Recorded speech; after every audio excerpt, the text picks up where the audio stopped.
Dot by Araminta Hall. Read by Claire Morgan.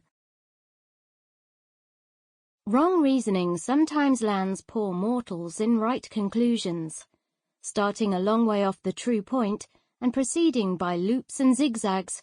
We now and then arrive just where we ought to be. George Eliot, Middlemarch. Join the dots puzzle. Noun, British.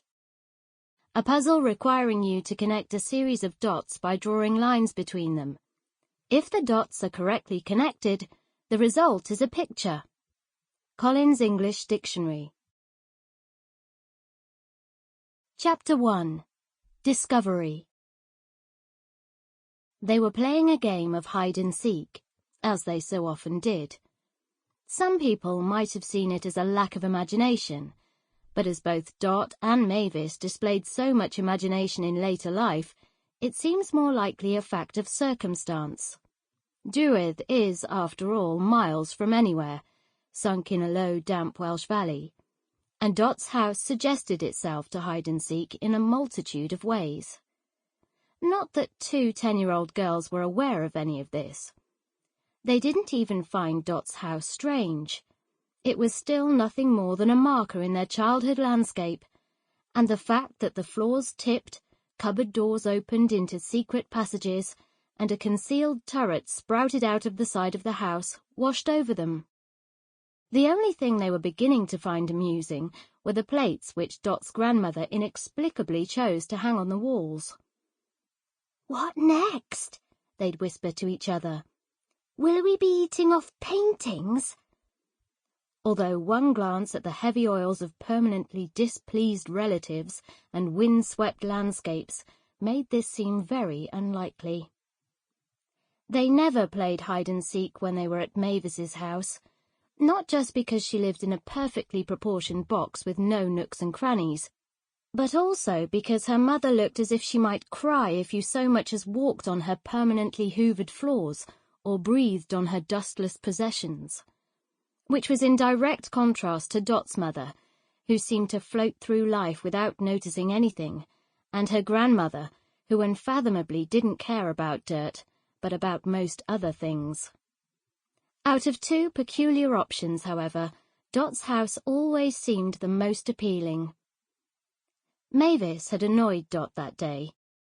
She was a fastidious girl, given to huffing and puffing and slapping logic all over Dot's daydreams.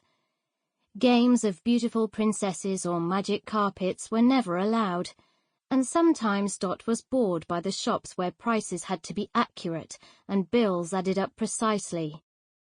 That was usually when she suggested a game of hide-and-seek. She left Mavis counting in her attic bedroom, nasally intoning the numbers up to 100, and raced down the stairs to the second-floor landing. Once there, she weighed up her options and realized she'd used all her best places a dozen times already.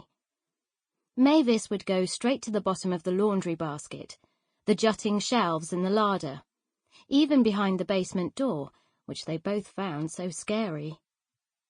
The door to her mother's bedroom was open, and the space below her mother's bed beckoned as invitingly as a pair of outstretched arms.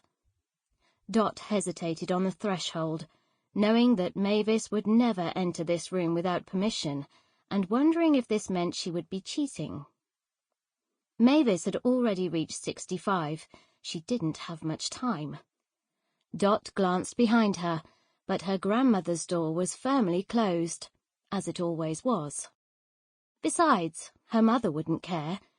It was only her grandma who was mortally offended if anyone entered her room without permission, a peculiar rule which had somehow permeated the consciousness of the house.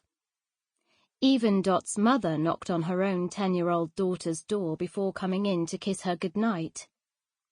Dot decided that if she left the door open, it wouldn't technically count as cheating. Dot always felt depressed by her mother's room, although at that time she would never have used this word to describe what she felt whenever she went in there. She would have said that it made her feel empty or sad, which is of course a childish way of saying the same thing. Nor would she have vocalized those emotions anyway, Sample complete. Ready to continue?